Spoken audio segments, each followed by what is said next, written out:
قرئ القرآن فاستمعوا له وأنصتوا لعلكم ترحمون আল্লাহ তাআলা বলছেন ওয়াইদা কুরিআল কুরআন, যখন কোরআন পাঠ করা হবে, তেলাওয়াত হবে, এর আলোচনা হবে, নাম্বার 1 এক নাম্বার যে কাজ করতে হবে ফাসতামিউ লাহু, দিলের কান দিয়ে আল্লাহর কালামের বাণী শুনতে হবে, ফুললি কনসেন্ট্রেট থাকতে হবে।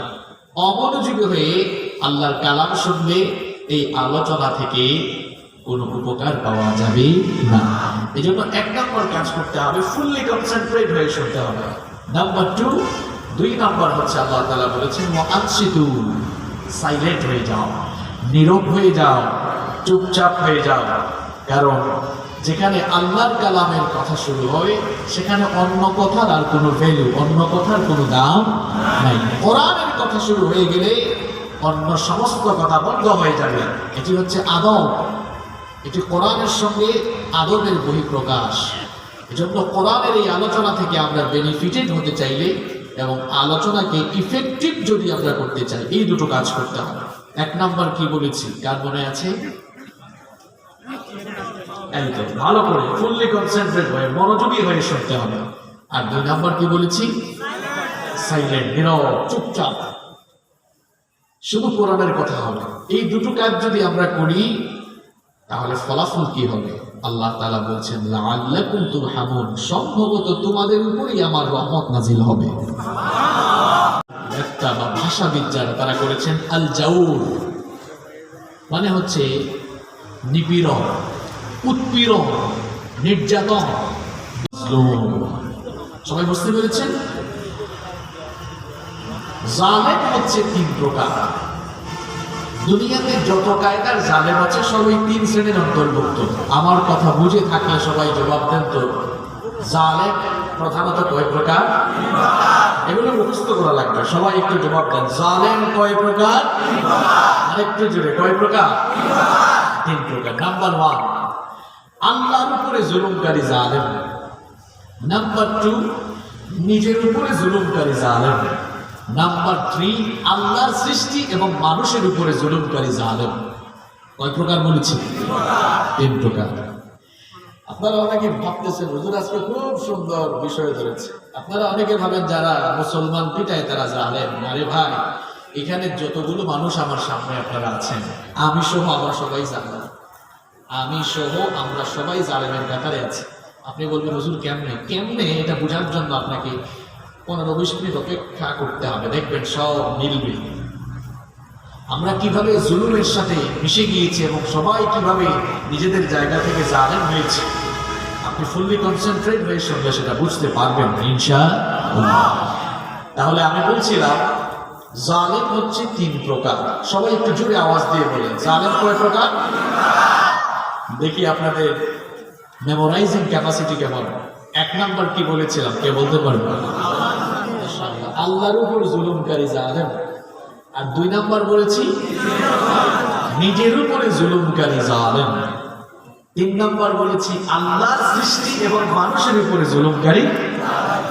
এই 3টা বিষয় আজকের আলোচনা, এত লম্বা চড়া আলোচনা নেই।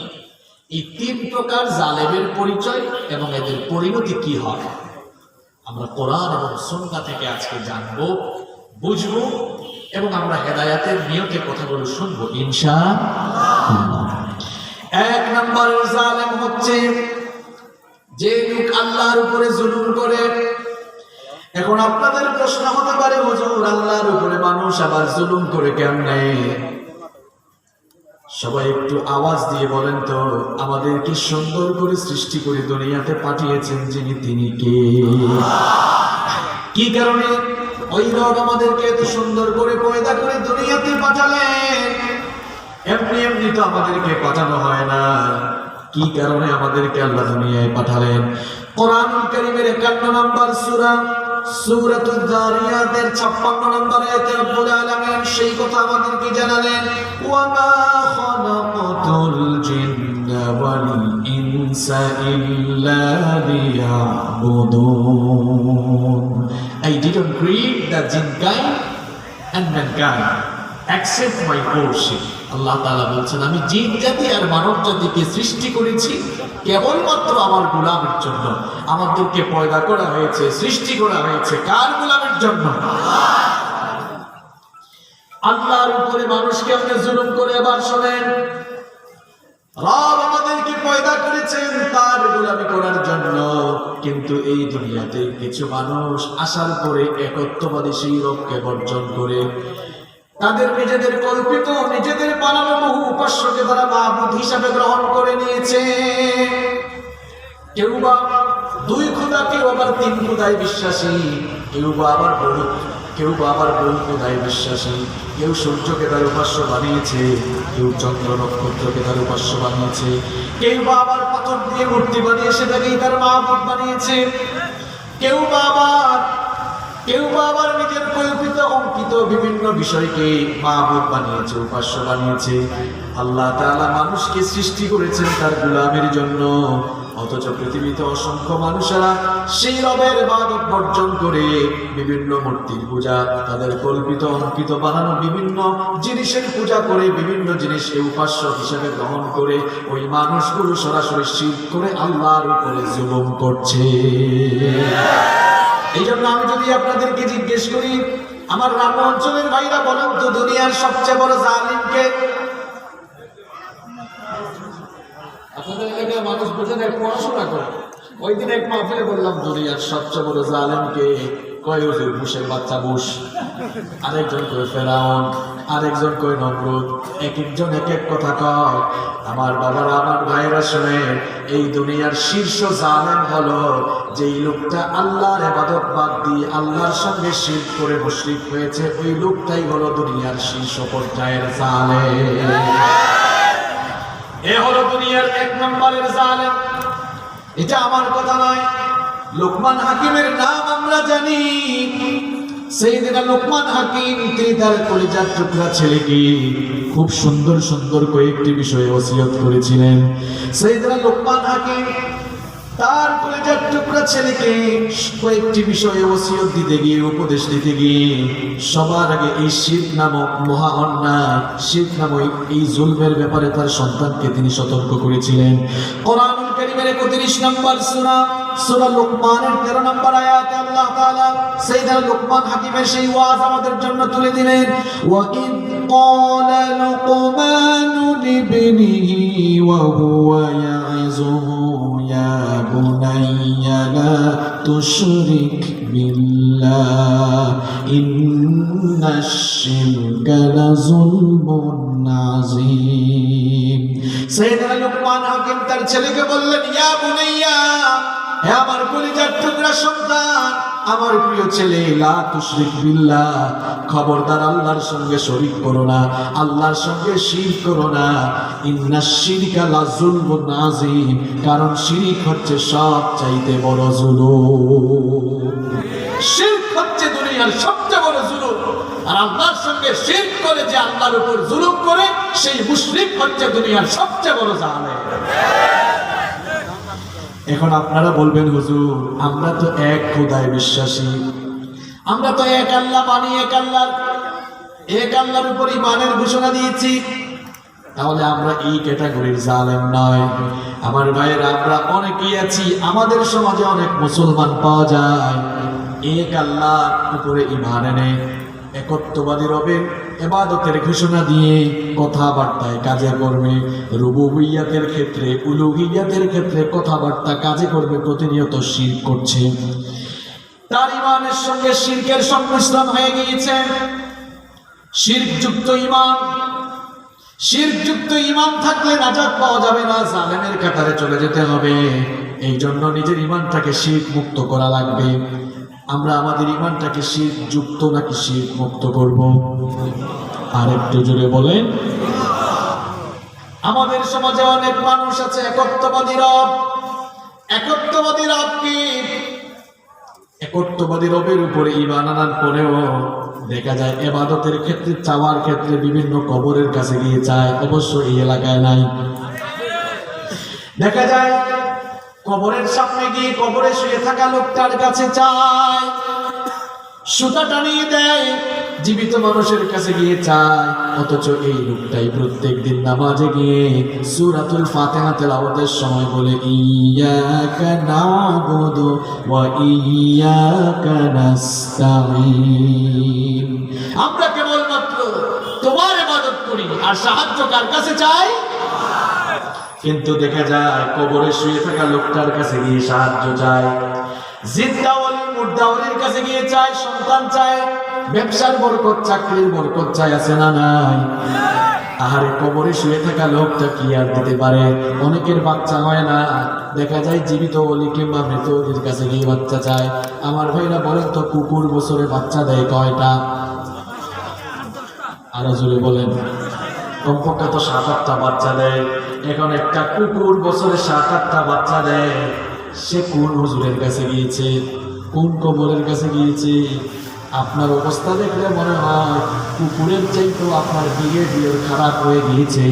একটা কুকুর বছরে 7-8টা বাচ্চা দেওয়ার জন্য কারো কাছে যায় না, আর আপনি জিন্দাওয়ালি মুর্দাওয়ালি কিংবা কবরে গিয়ে সাজদা দেন, কবরে গিয়ে চান।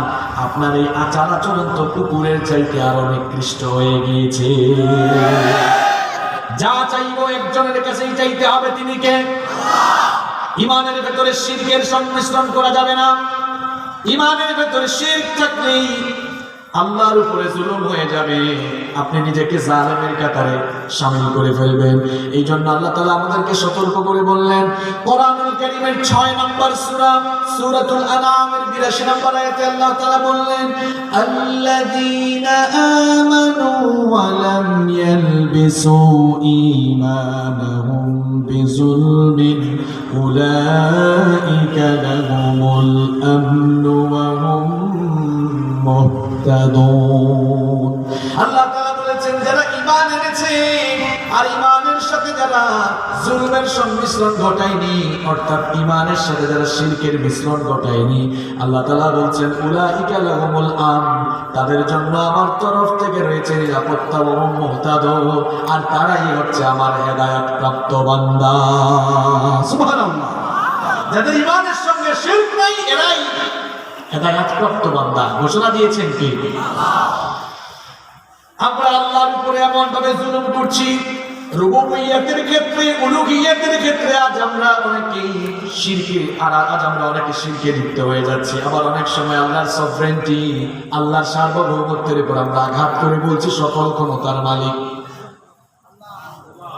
কিন্তু সমাজে আছে কি আল্লাহ না জনগণ? আর একটু জোরে বলেন। সকল ক্ষমতার মালিক মানুষ কিংবা জনগণ, এটা বলা মানে হচ্ছে আল্লাহর সার্বভৌমত্বের উপর আঘাত করা। কারণ আল্লাহ সূরা মুলকে বলেছেন, তাবারাকাল্লাযী বিয়াদিহিল মুলকু ওয়া হুয়া আলা কুল্লি শাইইন কাদির। বরকতময় সুবহান সেই সত্তা যার হাতে সকল ক্ষমতা, তিনি কে? আবার আল্লাহ অন্য জায়গায় বলেছেন, আন্নাল কুওয়াতা লিল্লাহি জামিআ।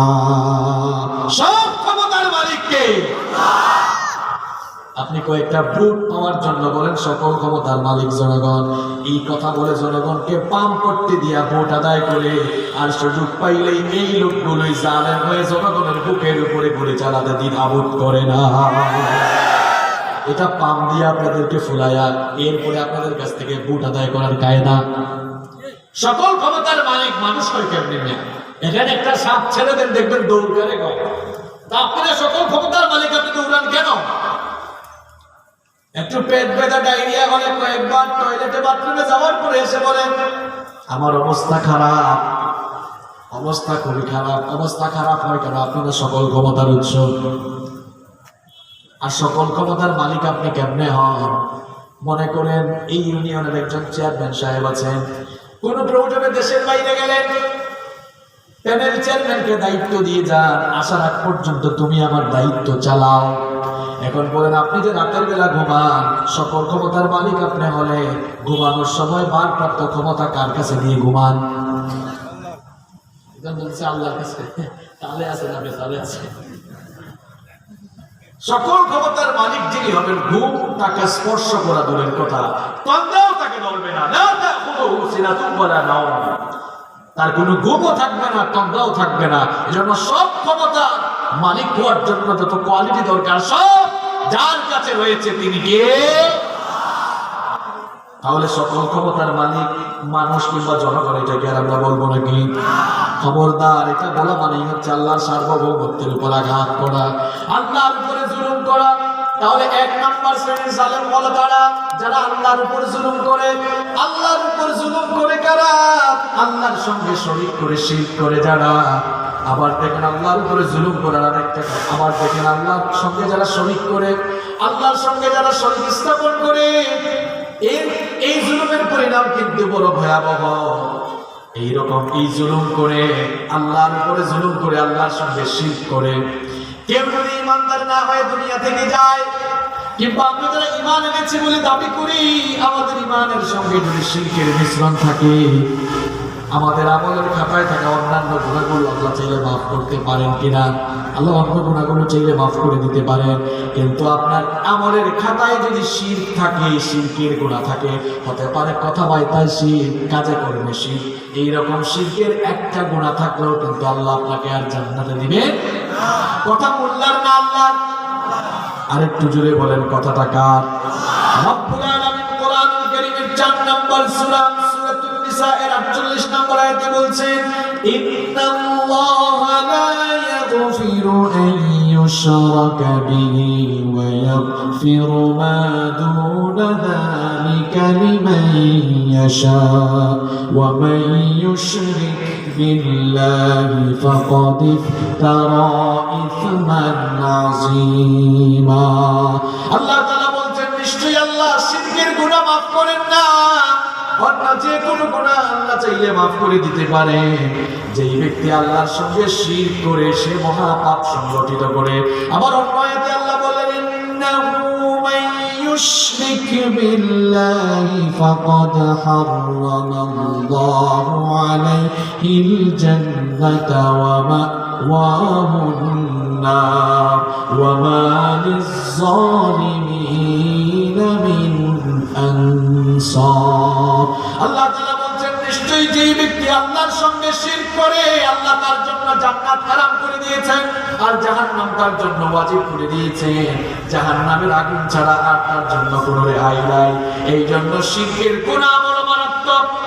কেউ যদি ঈমান আনার পরে আল্লাহর উপর জুলুম করে শিরক করে বসে আর জান্নাতে যাওয়ার আশা করতে পারবে না।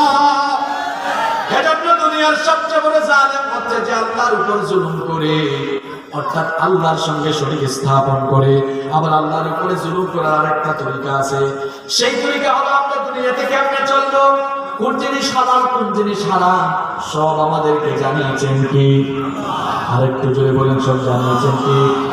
কি করবেন কি করবেন না সব কিছুর একটা সীমারেখা আল্লাহ নির্ধারণ করে দিয়েছেন। আল্লাহর দেওয়া এই সীমারেখা যারা ক্রস করবে, আল্লাহর দেওয়া এই সীমারেখা যারা লঙ্ঘন করবে, তারা আল্লাহর উপর জুলুম করে। এই জন্য কোরআনুল কারীমের 2 নম্বর সূরা সূরাতুল বাকারা এর 229 নম্বর আয়াতে রব্বুল আলামিন বললেন, তিলকা হুদুদুল্লাহি ফালা তা'তাদুহা ওয়া মান ইয়াতা'আদ্দা হুদুদাল্লাহি ফাউলাইকা হুমুজ যালিমুন। এখানে তালাকের ব্যাপার এসেছিল, কিন্তু তালাকের ব্যাপারে আলোচনা করে আল্লাহ শেষ করেছেন এভাবে, শুধু তালাকের ব্যাপার নয়। আল্লাহ বলছেন, ওয়া মান ইয়াতা'আদ্দা হুদুদাল্লাহ, যারাই আমার দেওয়া হুদুদ, আমার দেওয়া সীমারেখা ক্রস করে, তাদের পরিচয় ফাউলাইকা হুমুজ যালিমুন, তারা হচ্ছে জালেম। এরা আমি আল্লাহর উপরে সরাসরি জুলুম করে। কথা কার? আবার অনেকেই আছে মানুষকে আল্লাহর রাস্তায় বাধা দেয়, এরাও আল্লাহর উপর জুলুম করে। মানুষকে যারা আল্লাহর পথে আসতে বাধা দেয়, তারাও সরাসরি আল্লাহর উপর জুলুম করে। আবার আরেক শ্রেণীর জালেম হলো আল্লাহর দেওয়া এই কিতাব অনুযায়ী জীবন পরিচালনা করে না, আল্লাহর দেওয়া কিতাব অনুযায়ী বিচার ফয়সালা করে না, নিজেদের ইচ্ছা মতো নিজেদের বিধান মতো বিচার ফয়সালা করে। এরাও আল্লাহর উপরে জুলুম করে। আল্লাহ তাআলা বলেছেন, ওয়া মান লাম ইয়াহকুম বিমা আনজালাল্লাহু ফাউলাইকা হুমুজ যালিমুন। সূরাতুল মাইদা 45 নম্বর আয়াতে আল্লাহ তাআলা বলছেন, যারা আমার দেওয়া এই কিতাব অনুযায়ী বিচার করে না, ফয়সালা করে না, এরা হচ্ছে দুনিয়ার সবচেয়ে বড় জালেম। আর যেখানে আল্লাহর কিতাব দিয়ে বিচার ফয়সালা হয় না, সেখানে সুবিচার হয় নাকি অবিচার হয়? আল্লাহর দেওয়া কিতাব দিয়ে আমরা বিচার ফয়সালা করি না বলে বিচারের বাণী আজকে নবেনিভৃ থেকে মরছে। নিজেদের ইচ্ছা অনুযায়ী আমরা বিচার করি বলে দেখা যায়, নিজেদের ইচ্ছায় আমরা বিচার করি বলে দেখা যায় নিরপরাধ মানুষগুলোর উপরে অবিচার হয়। আবার অনেক সময় অপরাধীগুলো পালায়া সামনে দিয়া চলে যায়। অপরাধীরা যাওয়ার সময় দেখা যায় ফেসবুকে ভি চিহ্ন দেখা যায়, ফেসবুকে ভি চিহ্ন দেখা যায় দেশ ত্যাগ করে।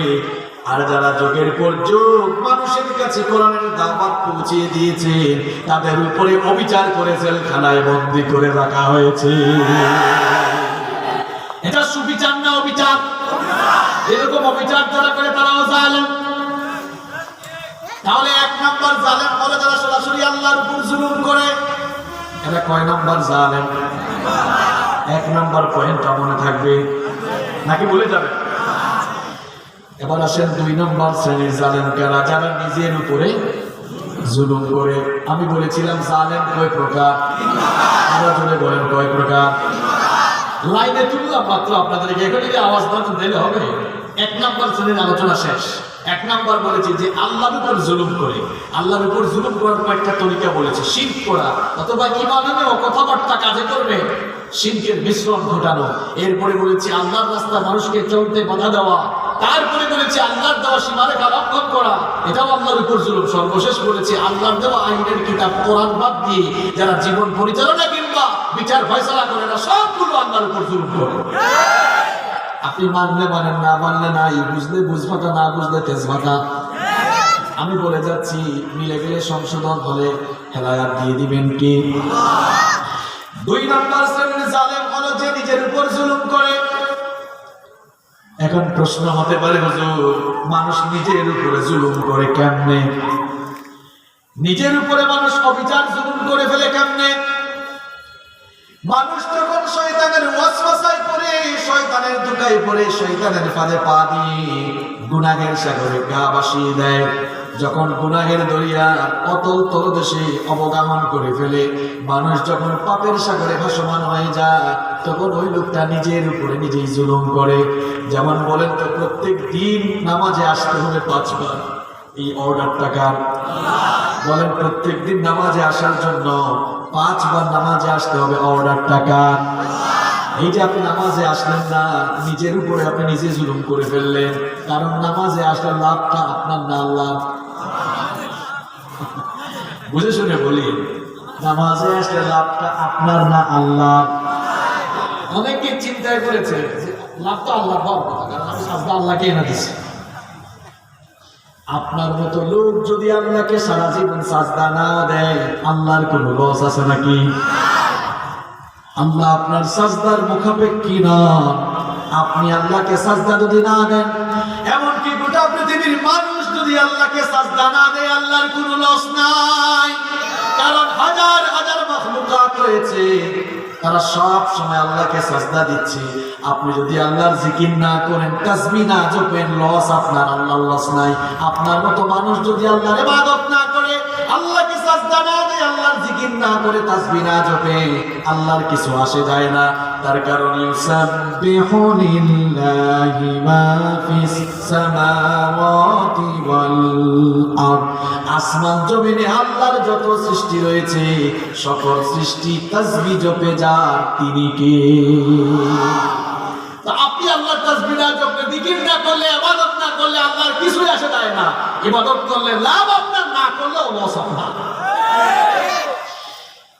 এই যে আপনি আল্লাহর আইনগুলো মানলেন না, নিজের উপর নিজেই জুলুম করলেন।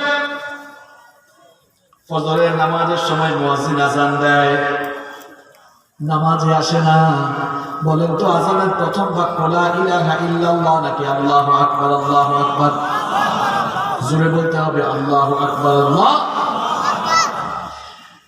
আচ্ছা আমার বাবারা, আমার ভাইরা, আমাকে বলেন তো দেখি, আযানের প্রথম বাক্য আল্লাহ যদি চাইতেন লা ইলাহা ইল্লাল্লাহ হতে পারত কিনা? আল্লাহ যদি চাইতেন তাহলে আযানের প্রথম সেন্টেন্সটা লা ইলাহা ইল্লাল্লাহ হতে পারত কিনা? আল্লাহ যদি চাইতেন হতে পারত। কিন্তু কি কারণে আযানের প্রথম বাক্য আল্লাহু আকবার হলো? নিশ্চয়ই এর পেছনে একটি সিগনিফিকেন্স রয়েছে, একটি তাৎপর্য রয়েছে। আল্লাহু আকবার কেন আযানের করেছে, এটা বোঝার জন্য অর্থের দিকে আপনাকে খেয়াল করতে হবে। বলেন তো আল্লাহু আকবার। আল্লাহু আকবার অর্থ আল্লাহ সবচাইতে ছোট নাকি আল্লাহ সবচাইতে বড়? আরেকটু জোরে বলেন, আল্লাহ সবচেয়ে ছোট না আল্লাহ সবচাইতে বড়? তার মানে মুয়াজ্জিন আযান দেওয়ার সময় প্রথম কথা বলে আল্লাহু আকবার, আল্লাহু আকবার, আল্লাহ সবচাইতে বড়। তাহলে আল্লাহর প্রত্যেকটা হুকুম বড় না ছোট? মুয়াজ্জিন বলল আল্লাহু আকবার, আল্লাহু আকবার, আল্লাহ সবচাইতে বড়। ওই সময় দুনিয়ার মানুষেরা যে কাজেই থাকুক না কেন, আল্লাহর হুকুমের চাইতে মানুষের ওই কাজটা ছোট না বড়? আপনার কাজগুলো ছোট। যখন মুয়াজ্জিন আল্লাহু আকবার বলে নামাজে আসার জন্য বলে, আল্লাহর বরত্ব ঘোষণা করে, তখন যদি আপনি আপনার কাজেই থাকেন, নামাজে না যান, বোঝা যাবে লোকটা আল্লাহর সঙ্গে পাল্লা দেওয়া শুরু করেছে। আল্লাহর সঙ্গে পাল্লা কেমনে? কারণ মুয়াজ্জিন বলল আল্লাহু আকবার, আল্লাহ সবচেয়ে বড়, আর আপনি নামাজে না গিয়ে কাজ করলেন, বুঝাইলেন, আল্লাহর সঙ্গে পাল্লা দিয়ে বুঝাইলেন না আমার কাজটাই বড়। এই কাজটা করে আপনি নিজের উপর জুলুম করে বসলেন। আমার দেশে ফজরের নামাজে মানুষ বেশি নাকি জানাজার নামাজে মানুষ বেশি? তার বাসা থেকে, ঘর থেকে 50 হাত দূরে ফজরের নামাজে গিয়ে হাজির হয় না। কিন্তু দেখবেন কিছু বাটপার আছে, জানাজার নামাজে হাজির হওয়ার জন্য ঢাকা থেকে 8-9 ঘন্টা জার্নি করে নামাজে চলে আসে। বুঝলাম না, বাসা থেকে 100 হাত দূরে ফজরের নামাজে গেল না, কিন্তু জানাজার নামাজ আদায় করার জন্য 8-9 ঘন্টা জার্নি করে কেন আসলো? তার মতলবটা কোন জায়গায় বোঝা লাগবে। কারণ ফজরের নামাজের আগে বক্তব্য দেওয়ার সুযোগ নাই, জানাজার নামাজের আগে বক্তব্য দেওয়ার সুযোগ আছে। এই বাটপারে বুঝতে হবে। এই বাটপা, তুমি ফজরের নামাজে আসতে না কেন? ফজরের নামাজটা তোমার কোথায়? আর শয়তানের সঙ্গে আমরা কেমন বন্ধুত্ব করেছি জানেন নাকি? শয়তানের সঙ্গে আমরা এমন বন্ধুত্ব করেছি, দেখা যায় আমরা সকাল 8টায় ঘুম থেকে ওঠার জন্য ফোনে অ্যালার্ম দেয়। সবার হাতে এখন স্মার্টফোন আছে না নাই? 8টার সময় অ্যালার্ম দেয়, কারণ 9টার আগে অফিসে গিয়ে হাজির হওয়া লাগবে, নইলে বস জেরা করবে, কেন লেট করছো? আরে ভাই, 9টার সময় অফিসে হাজির হওয়ার জন্য মোবাইল ফোনে 8টার অ্যালার্ম দিতে পারে, আর ফজরের নামাজে ওঠার জন্য 5টার অ্যালার্ম সেট করতে পারেন না। তার মানে আপনার কলিজার মধ্যে আল্লাহর ভয়ের চাইতে বসের ভয় অনেক বেশি। আপনার কলিজায় আল্লাহর ভয় কম, বসের ভয় অনেক বেশি। বসের ভয়ে টাইম মতো ঘুম থেকে উঠে অফিসে দৌড়া, আল্লাহর ভয়ে আপনি ভোর 5টায় ঘুম থেকে উঠে ফজরের নামাজে সাজদা দিতে পারেন না। শয়তানের সঙ্গে তো আপনার খুব কুলাকুলি হয়ে বোঝা যাচ্ছে। বলেন তো, নামাজ আদায় করলে খুশি হন আল্লাহ না শয়তান? মুখের ভেতর কি আপনারা খড় ঢুকাইছেন নাকি? খড়কে চট্টগ্রামে আঞ্চলিক ভাষায় কি বলে?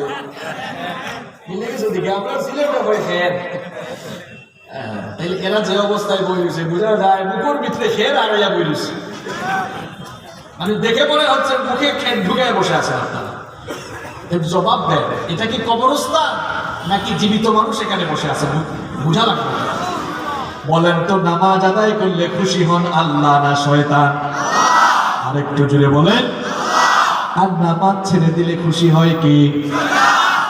আজকে ফজরের নামাজটা ছেড়ে দিয়া কারে খুশি করেছেন? উত্তর দেওয়া লাগবে না, বিবেককে প্রশ্ন করছি আপনার। আজকে সারাদিনের নামাজ ছেড়ে দিয়ে কাকে খুশি করেছেন?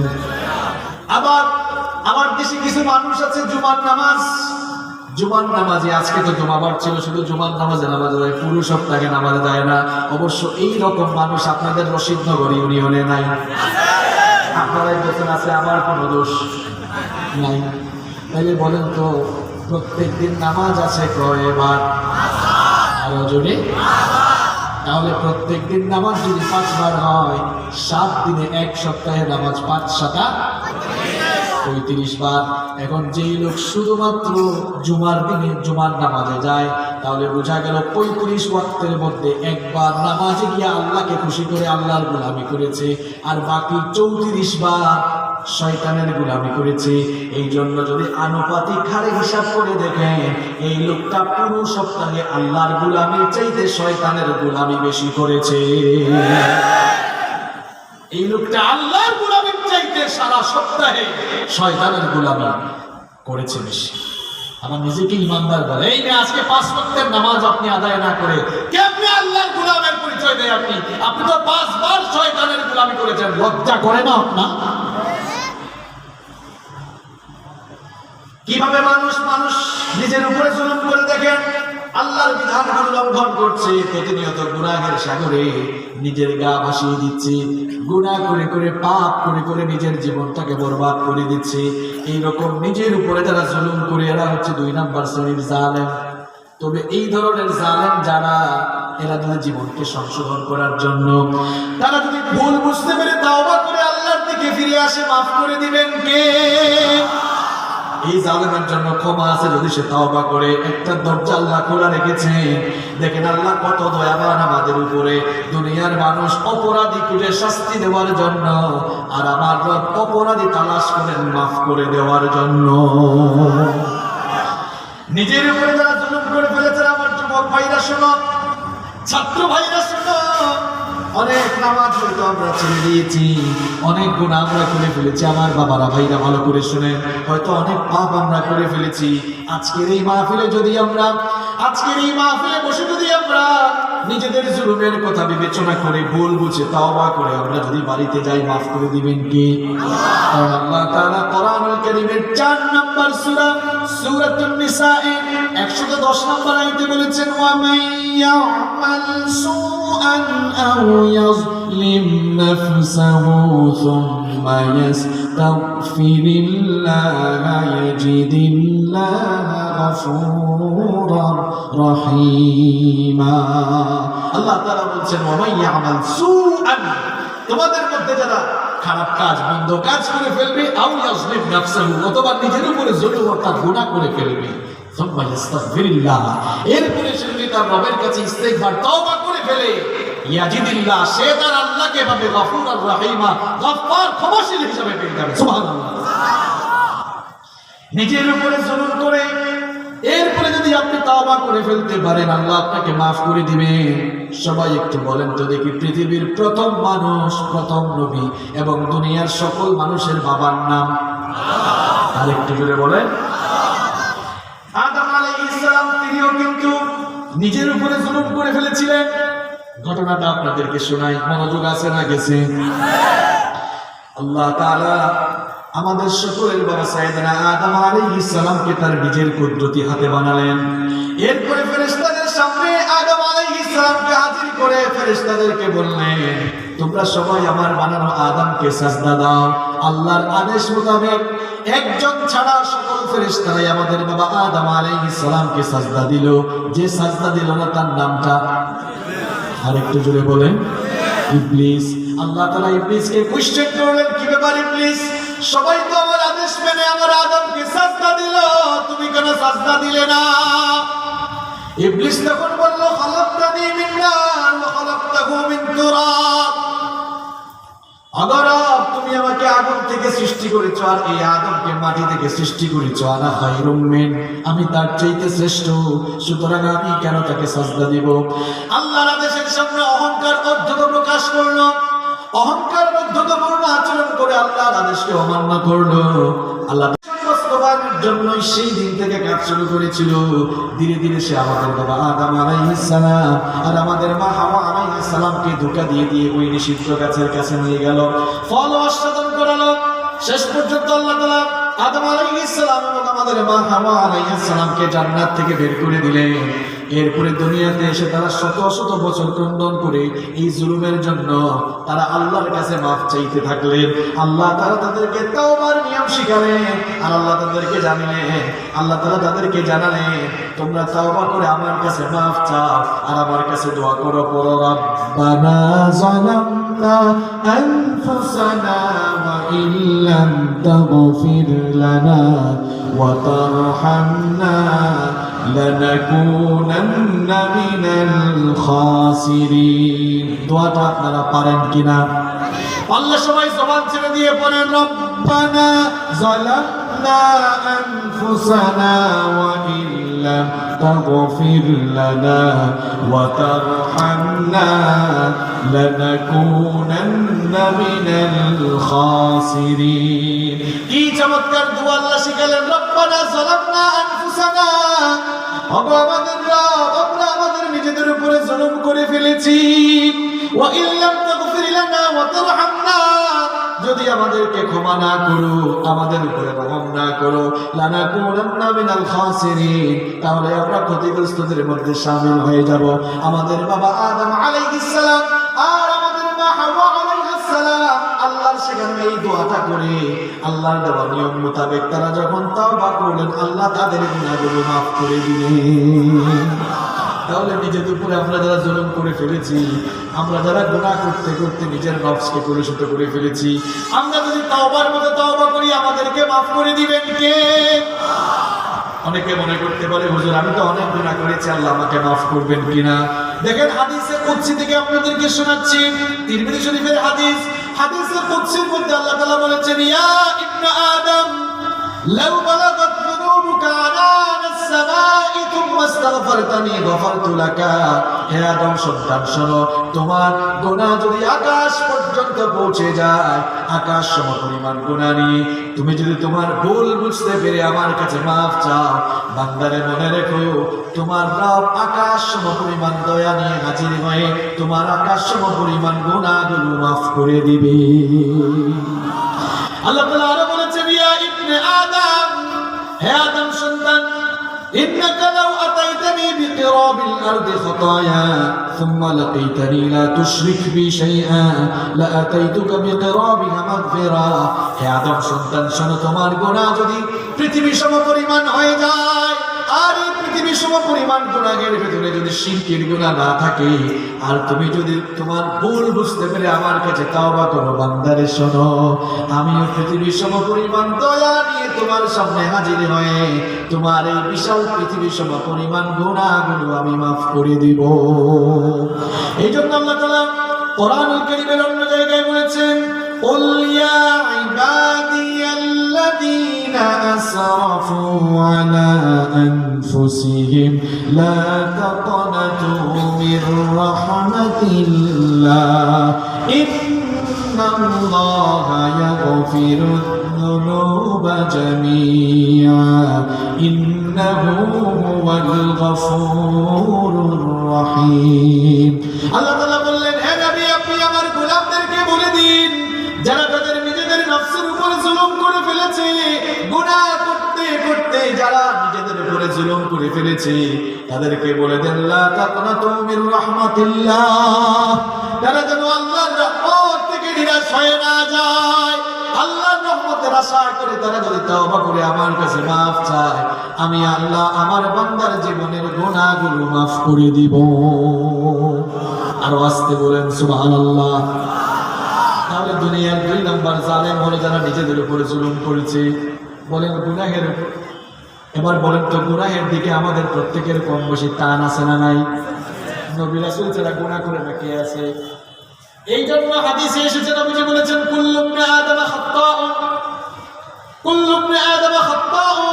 মানুষ মাত্রই গুনাহগার মানুষ পাপ করতেই পারে ওয়া খায়রুল খাত্তাইন আত-তাওয়াবুন আর পাপিষ্ঠদের মধ্যে গুনাহ করা মানুষদের মধ্যে আল্লাহর কাছে তারাই প্রিয় যারা গুনাহ করার পর জুলুম করার পর আল্লাহর কাছে তওবা করে ফেলে তাহলে বলেন তো দুনিয়ার জালেম কয় প্রকার আরো জোরে 1 নাম্বার যারা আল্লাহর উপরে সরাসরি জুলুম করে 2 নাম্বার যারা নিজেদের উপর জুলুম করে আমরা হয়তো অনেকে নিজেদের উপর জুলুম করে ফেলেছি আজকে চলুন তওবা করে যাই হতাশ হওয়া যাবে না আমাদের গুনাহ যদি হয় খাল বিল নদ নদী আর পুকুরের পানির সমান আমার আল্লাহর দয়া হলো সাগর আর মহাসাগরের পানির সমান আপনার গুনাহ যদি হয় বিশাল পাহাড়ের সমান আমার আল্লাহর দয়া হলো মাথার উপর আকাশের সমান আপনার গুনাহ যদি হয় মাথার উপর বিশাল আকাশের সমান মনে রাখবেন আমার আল্লাহর দয়া হলো তার আরশের সমান 3 নম্বরের জালেম হলো যারা আল্লাহর সৃষ্টি এবং মানুষের উপরে জুলুম করে আপনাদের মনোযোগ আছে না গেছে এবার কিন্তু জায়গা মতো আসছি, কেউ আর অমনোযোগী হবেন না, কথাবার্তা বলবেন না, ভালো করে শোনার দরকার আছে না নাই? 3 নম্বর জালেম, যারা মানুষের উপর জুলুম করে। আমরা অনেকেই ভাবি যারা ধরে ধরে মুসলমান পিটায় এরাই মনে হয় মানুষের উপর জুলুম করে। আপনিও যে জালেমের ব্যাপারে, এটা আপনি নিজের হিসাব নিজে করে নেন। মানুষের উপরে জুলুম হয় কেমনে? আপনি একজন ভাইকে গালি দিলেন, তার উপরে জুলুম করে ফেললেন, তার হক নষ্ট করলেন।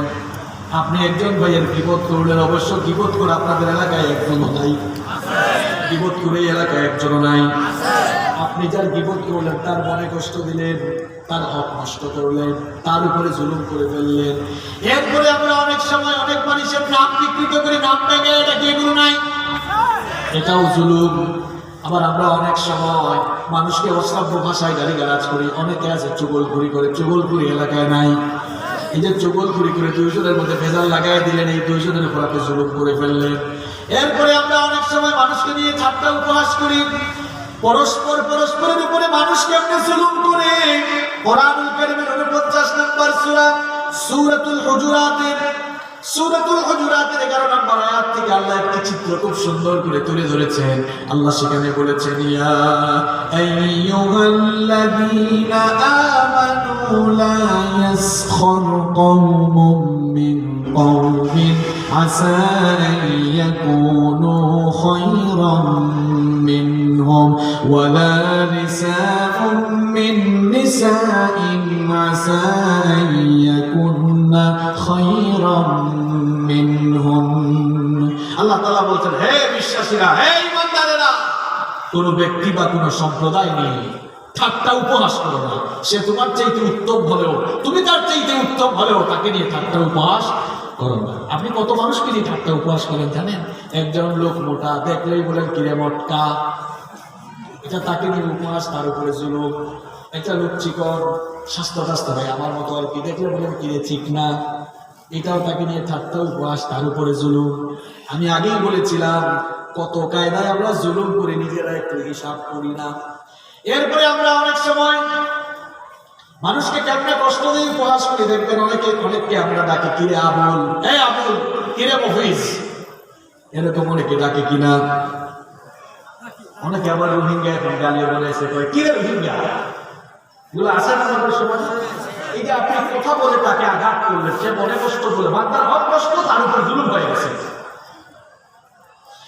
এরপরে আমরা অনেকে আছি মানুষকে বন্ধ নামে ডাকি। আল্লাহ তাআলা বলেছেন, ওয়ালা তানাবাযু বিল আলকাব বিসাল ইসমুল ফুসুক বাদাল ঈমান।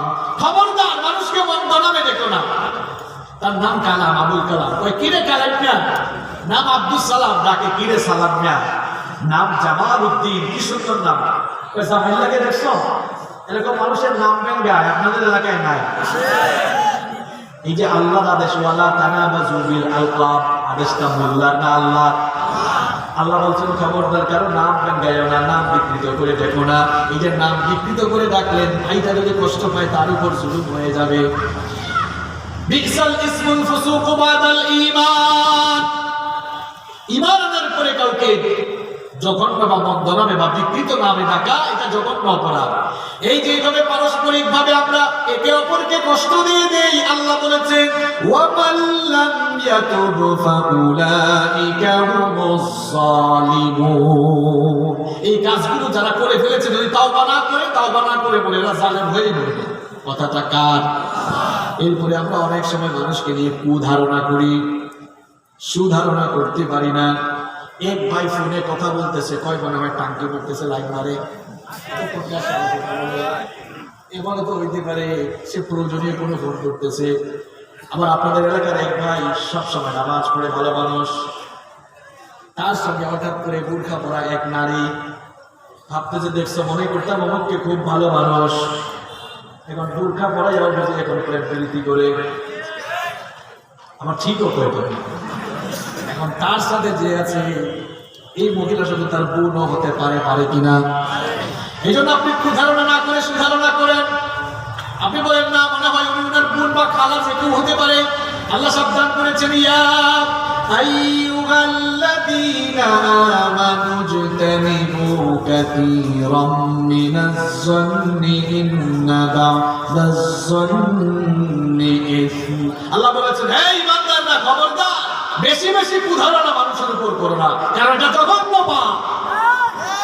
মানুষের উপরে কুধারণা করে করে পাপ কামাই। এভাবে আমরা জুলুম করছি, গীবত করছি। এরপরে দেখেন বাইরে যাওয়ার কি দরকার, পরিবারের মধ্যেই জুলুম। এখন মা বাপ সন্তানের উপর জুলুম করে। এখন বিভিন্ন জায়গায় গেলে মাহফিল কমিটি আর মানুষেরা বলে, হুজুর মা বাবার খেদমতের ওয়াজ আপনি করেন। এখন আপনার সন্তান কেমনে আপনার খেদমত করবে? আপনি তো আপনার সন্তানের হক আদায় করেন নাই। একটা উদাহরণ দিই, ভালো করে শুনে। আপনাদের এলাকার এক বেকুব, বেকুবকে বলে চট্টগ্রামে হাবলা বলে, তাই না? আমরা বলো বেকুব বেকুব, তাই না? এক বেকুব আম গাছ লাগায় নাই, আম খাওয়ার আশা করেছে। এখন বলেন তো, গাছ না লাগায় কি ফল আশা করা যায় নাকি? গাছ না লাগিয়ে যেমন ফল আশা করা যায় না, ঠিক তেমনি ভাবে সন্তানের হক আদায় না করে ওই সন্তান থেকে খেদমত আশা করা যায় না। এই জন্য আমি বলেছি, এই দেশে মা বাবার খেদমতের ওয়াজ নসিহত বহু হয়েছে। ওয়াজ উল্টাইয়া দেখেন, সন্তানের খেদমতের, সন্তানের হক আদায়ের ওয়াজ করেন। কারণ মা বাপ, বেশিরভাগ মা বাপ জানেন তার সন্তানের হক আদায় করে। কেমনে জানেন? সন্তানের অনেক হক রয়েছে। সন্তানের সুন্দর নাম রাখতে হবে, এটা সন্তানের হক। অনেক মা বাপ সন্তানের সুন্দর একটা নাম রাখে নাই। সন্তানের নাম রেখে দিয়েছে সাগর। ছেলের নাম সাগর, মেয়ের নাম নদী। এ ভাই, এখানে কেউ সাগর থাকলে রাগ করেন না, দেখানোর দরকার নাই। এক মাহফিলে বলে বিপদেও পড়ছি, যাওয়ার সময় মুসাফা করে বলতেছে, হুজুর আপনি আমার বিরুদ্ধে ওয়াজ করে গেলেন। সাগর নাম রাখছে, মেয়ের নাম নদী। সাগর ছেলে বড় হওয়ার পর টি শার্টে লিখেছে সাগরের বুকে নদী। এই যে নাম রাখে, ছেলের সাগর, মেয়ের নদী, এই লোকটার যদি আরো বাচ্চা কাচ্চা হয়, আগের গুলার নাম সাগর নদী, পরের গুলার নাম হওয়ার সম্ভাবনা আছে পুকুর, খাল, বিল, কুয়া। তার নাম রাখার সিস্টেম এগুলোই করে। সিস্টেম করে যাচ্ছে। আমার মেয়ের নাম রেখেছে বৃষ্টি। এই এলাকায় আছে নাকি? এত মেয়েদের খবর থাকে কেমনে আপনাদের কাছে? এখন জিজ্ঞেস করা হলো, বৃষ্টি নাম রাখছেন কেন? কয় হুজুর বৃষ্টির সময় হয়েছে, নাম রাখছে বৃষ্টি। অবস্থা বুঝে ব্যবস্থা। আবার এক বাপ তার ছেলের নাম রাখছে তুফান। তুফান তো বললো, ছেলের নাম তুফান রাখছেন কেন? জিজ্ঞেস করলো, কয় হুজুর তুফানের সময় হয়েছে তো, ওই জন্য তুফান রাখছি। এটা অবস্থা বুঝে ব্যবস্থা নিয়েছে। একজনকে বললাম তুফানের সময় হয়েছে বলে নাম রাখলেন তুফান, আর বৃষ্টির সময় হয়েছে বলে নাম রাখছেন বৃষ্টি। এখন ঝড় তুফান হলে যে বজ্রপাত হয়, সেই সময় আরেকটা হলে নাম কি রাখবেন? ঠাডা পড়ছে। আপনি তো অবস্থা বুঝে ব্যবস্থা নেন। এই যে মা বাপ, আপনি সন্তানের খেদমতের আশা করেন, প্রথম হকটা নষ্ট করেছেন, নামটাও সুন্দর করে রাখেন নাই। নবীজি বলেছেন, তাসুম্মু বিআসমাইল আমবিয়া, নবীদের নামের সাথে মিলিয়ে নাম রাখো, সাহাবীদের নামের সঙ্গে মিলিয়ে নাম রাখো। নিজে যদি সুন্দর একটা নাম রাখতে না পারেন, আলেমদের সঙ্গে গিয়ে পরামর্শ করেন। এই যে আজকে জুমার নামাজের পরে আমার কাছে এক ভাই আসে, বলেন হুজুর আমার একটা ছেলে হয়েছে, 3-4 দিন হয়েছে, কি নাম রাখবো বলেন? পরামর্শ করতে আসছেন। উনি 2-3টা নাম আমাকে বললেন, সাজেস্ট করলেন। বলেন হুজুর এই 2-3টা নামের মধ্যে কোন নামের অর্থ ভালো বলে দেন। বলে দিলাম, উনি নাম রাখলেন। এইভাবে আপনি পরামর্শ করে নাম রাখলেন। এটা হলো সন্তানের হক। আপনি আপনার সন্তানকে নামাজি বানাবেন। মা বাবা, আপনার দায়িত্ব, এটা সন্তানের হক, তাকে নামাজি বানাতে হবে। আপনার সন্তানকে কোরআন শিখাতে হবে, হাদিস শিখাতে হবে, ইসলামী শিক্ষায় শিক্ষিত করতে হবে, এটা সন্তানের হক। এই হক আপনি নষ্ট করে জালেম হয়েছেন। আপনার ছেলেকে মেয়েকে আপনি পর্দা করাবেন। অনেক বাপ আছে মেয়েকে পর্দা করে না, বেপর্দা বানায়া কলেজে ছেড়ে দেয়। আর কোরআন হাদিস দিয়ে বহু আজ আমরা করলাম, তাও বুঝলেন না। বাবারে বলেন, আপনার মেয়েটা কলেজে পড়ে, আপনিও একদিন কলেজে পড়েছিলেন, অথবা এই বয়স আপনার ছিল। এই বয়সের ছেলেরা এই বয়সে মেয়ে পাইলে যে টাকাইটা কি আপনার মাথায় আসে না? আপনার মেয়েটাকে কেমনে আপনি এভাবে বের করে দেন? এই যে মেয়েদেরকে পর্দা করান না, ছেলেদেরকে পর্দার কথা বলেন না, নামাজি বানান না, দ্বীনের শিক্ষায় শিক্ষিত করেন না। এইভাবে আপনি মা হয়ে, বাবা হয়ে সন্তানের হক নষ্ট করে তারপরে খেদমত আশা করে। বাবারে আপনাকে বলছি, গাছ না লাগিয়ে যেমন ফলের আশা করা যায় না, ঠিক তেমনি ভাবে সন্তানের হক আদায় না করে আপনি বাবা হিসাবে মা হিসাবে ওই কুলাঙ্গার সন্তান থেকেও খেদমতের আশা কইরেন না। আগে তার হক আদায় করেন, তখন আপনি খেদমত পাবেন বলা রাখবেন। আর আপনি যদি তার হক আদায় না করেন আপনি জালেম, আপনি বাবা জালেম বাবা, আপনি মা জালেম মা। এরপরে আবার অনেক ছেলে আছে, অনেক মেয়ে আছে, অনেক সন্তান আছে, কুসন্তান। মা বাপ কষ্ট করে বড় করে দিন আদব সবই শিখায়, হক আদায় করে, কিন্তু এরপরেও মাঝে মাঝে দেখা যায় কিছু সন্তান কুসন্তান হয়ে মা বাবার সঙ্গে বেয়াদবি করে আছে না নাই? এই সন্তানগুলো আবার মা বাবার জন্য জালেম, কারণ এরা মা বাবার উপর জুলুম করছে। আবার অনেক স্বামী তার স্ত্রীর উপর জুলুম করে, স্ত্রীর সঙ্গে সুন্দর করে কথা বলে না। আমাদের অনেক ভাইরা দাঁড়িয়ে আছে, আমি তো খেয়াল করিনি আসলে, এখানে অনেক লাইটকেও পেছনে দেখা যায়। আমার ভাইদেরকে বসার সুযোগ দেন, একটু সামনে এগিয়ে যান তো জিকিরের সাথে সাথে লা ইলাহা ইল্লাল্লাহ, একটু আগান, জায়গা করে দেন। লা ইলাহা ইল্লাল্লাহ, লা ইলাহা ইল্লাল্লাহ। এই যুবক ভাইরা দাঁড়াইছো কেন? বসো বসো, বসে বসে সামনে আগাও। লা ইলাহা ইল্লাল্লাহ, লা ইলাহা ইল্লাল্লাহ মুহাম্মাদুর রাসূলুল্লাহ সাল্লাল্লাহু। জালেম কয় প্রকার? আরো ধরে কয় নাম্বার প্রকারের আলোচনা চলে? 3 নাম্বার বলছি। পরিবারে এখন জুলুম চলছে, মা বাপ সন্তানদের উপর জুলুম করছে, সন্তান আবার মা বাবার উপর জুলুম করছে। হে যুবক ভাইরা, মা অসুস্থ বাবা অসুস্থ, একটু চিকিৎসা করান না আপনি? আপনি সব ভুলে গিয়েছেন, আপনার এই বাবা আপনার সামান্য হাঁচি জ্বর সর্দি কাশি হলে হসপিটাল নিয়ে দৌড়েছে। আপনি ভুলে গিয়েছেন এত বড় জালেম হয়েছেন, বাবার উপর জুলুম করছে। মা বাপ আজকে খেতে পারে না, উঠতে পারে না, বিচার থেকে খাওয়াই দেন না। ছোটবেলার কথা আপনি ভুলে গিয়েছেন, এই মা বাপ আপনাকে মুখে তুলে তুলে খাইয়েছে। আজ বৃদ্ধাবস্থায় যদি মা বাপের খেদমত না করেন, তাদের মুখে তুলে না খাওয়া, তাদের কাপড় চোপড় আপনি ধুয়ে দিতে পারেন না। এই মা বাবার কোলে কত প্রস্রাব পায়খানা করেছেন, তাদের নাকে প্রস্রাব পায়খানার গন্ধ লাগে নাই, এখন আপনার নাকে গন্ধ লাগে। এজন্য আমি বলি যুবক তরুণ ভাইরা, মা বাবার খেদমত করেন, প্রত্যেক দিন মা বাবার কাপড় ধুয়ে দেন, মুখে তুলে তুলে খাওয়াই দেন, আল্লাহ আরো আপনার উপর খুশি হয়ে যাবে। আপনার ঘরের মধ্যে জান্নাত, তুই আপনি বাইরে জান্নাত তালাশে বের হয়েছেন, আপনার মায়ের পায়ের তলায় আপনার জন্য আল্লাহ বেহেশত রেখে দিয়েছেন। সুবহানাল্লাহ।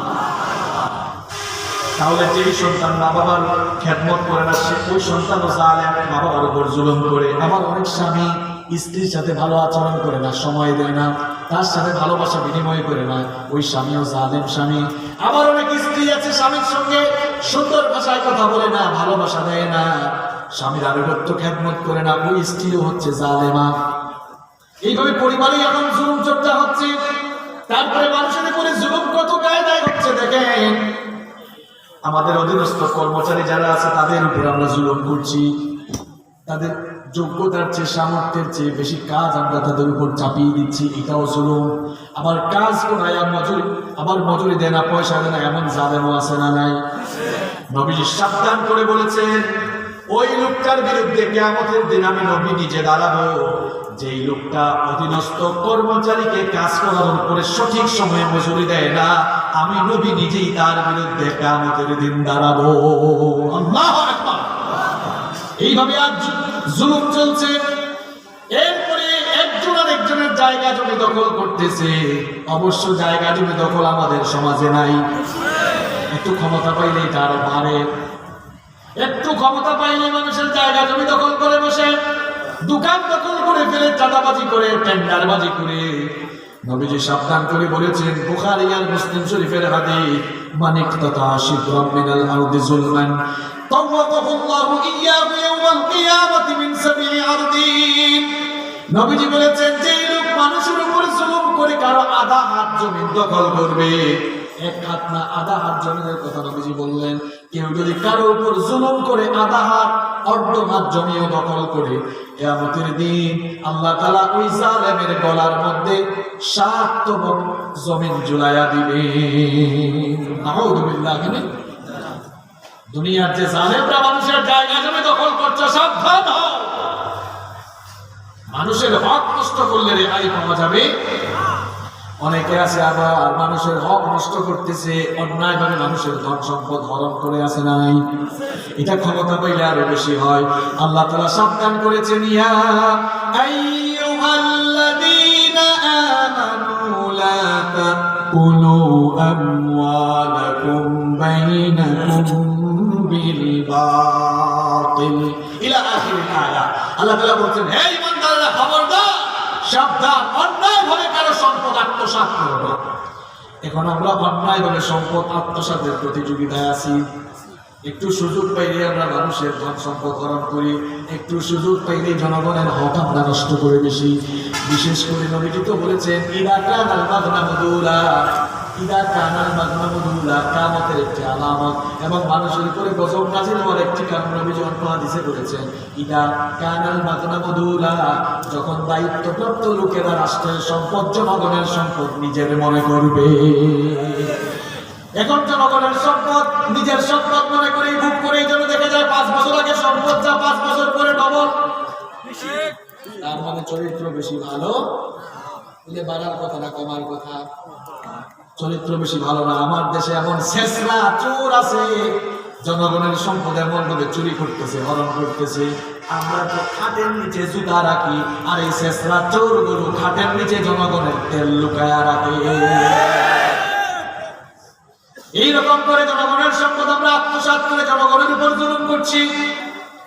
এমনটা হতো না যদি আল্লাহওয়ালা মানুষগুলো আমাদের শাসক হতো। আল্লাহওয়ালা শাসকটা কেমন ছিলেন দেখেন, ওমর ইবনুল খাত্তাব রাদিয়াল্লাহু আনহু, নরম না গরম? আরেকটু জোরে বলেন। তিনি কি এরকম ছোটখাটো করে সমাজ শাসন করেছেন নাকি অর্ধ পৃথিবী শাসন করেছেন? ওমর ইবনুল খাত্তাব রাদিয়াল্লাহু আনহু একদিন ঘরের মধ্যে মোমবাতি জ্বালিয়ে কাজ করছেন। হঠাৎ করে তার কিছু রিলেটিভ আত্মীয় স্বজন তার সামনে দেখা করার জন্য দরজায় এসে নক করলেন, বলেন আসবো নাকি? ওমর ইবনুল খাত্তাব রাদিয়াল্লাহু আনহু বলেন একটু দাঁড়াও। দরজায় তাদেরকে দাঁড় করিয়ে রাখলেন। এরপরে তার সামনে থাকা মোমবাতির আগুন ফু দিয়ে নিভিয়ে দিলেন। নতুন আরেকটি মোমবাতিতে আগুন ধরালেন। এরপরে বললেন, এবার তোমরা ভেতরে আসো। এরা ভেতরে ঢোকার পরে বলল, আমিরুল মুমিনিন, আপনার সামনেই তো একটি মোমবাতির মধ্যে আগুন জ্বালানো ছিল, সেটা ফু দিয়ে নিভিয়ে নতুন আরেকটি মোমবাতিতে আগুন কেন ধরালেন? ওমর রাদিয়াল্লাহু আনহু তখন বললেন, তোমরা আসার আগ পর্যন্ত আমি রাষ্ট্রের টাকায় জনগণের টাকায় কেন মোমবাতির আলো জ্বালিয়ে জনগণের জন্যই কাজ করছি না। আমি চিন্তা করলাম তোমরা আমার আত্মীয় স্বজন, মনে হয় ব্যক্তিগত কথা বলার জন্য এসেছো। মনে মনে ভাবলাম রাষ্ট্রের টাকায় জনগণের টাকায় কেনা মোমবাতির আগুন জ্বালিয়ে যদি আমি তোমাদের সঙ্গে ব্যক্তিগত কথা বলি তাহলে জনগণের হক নষ্ট হবে, রাষ্ট্রের আমানতের খেয়ানত হবে, আল্লাহর কাছেও জবাব দেওয়া লাগবে। সেই হয়ে আমি রাষ্ট্রের টাকায় জনগণের টাকায় কেনা মোমবাতির আগুন ফু দিয়ে নিভিয়ে দিয়ে নিজের টাকায় কেনা মোমবাতির আগুন জ্বালিয়ে তোমাদের সঙ্গে কথা বলছি। এমন যদি হতো আমাদের নেতা হতো ওমরের মতো মতো, আবু বকরের মতো।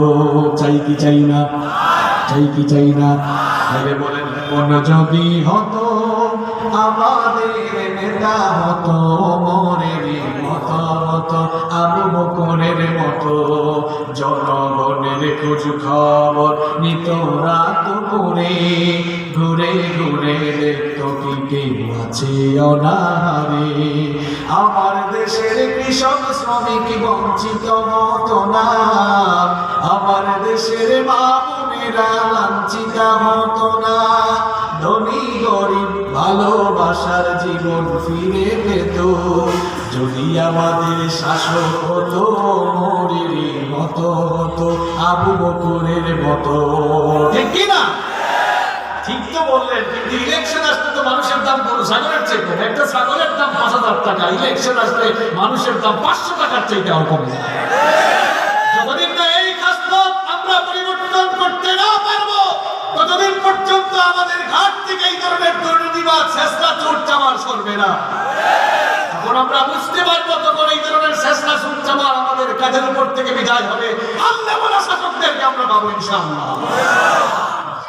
মানুষের উপরে কত কায়দায় জুলুম হয় দেখেন। ব্যবসায়ী যারা আছে এরাও মানুষের উপর জুলুম করে। অনেক ব্যবসায়ী আছে খাদ্যের মধ্যে ভেজাল দেয়, আমাদের এলাকায় নাই।